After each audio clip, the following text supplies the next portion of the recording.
So here's an interesting new psilocybin study. Many people assume that bigger doses mean more healing, ego death or bust, except that's not what the science is showing at all. A new study just mapped out what happens in the brain at different doses of psilocybin, and the finding is unexpected. Moderate doses reduced anxiety, but did nothing for depression, while higher doses reduced depression, but did nothing for anxiety.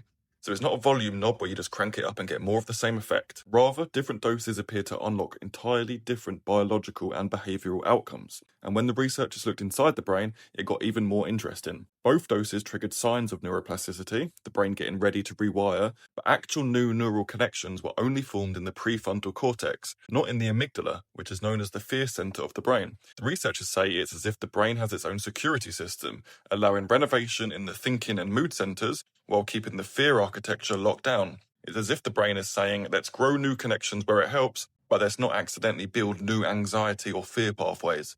Now, this was a mouse study, but the receptor occupancy level lined up with what we've seen in human brain imaging, so this framework might actually translate.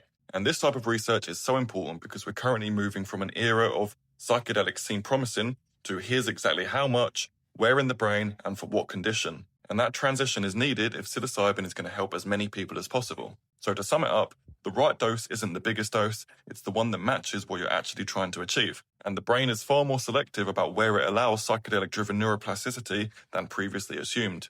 To learn more about this study and mushrooms in general, sign up to my newsletter via the link in my bio.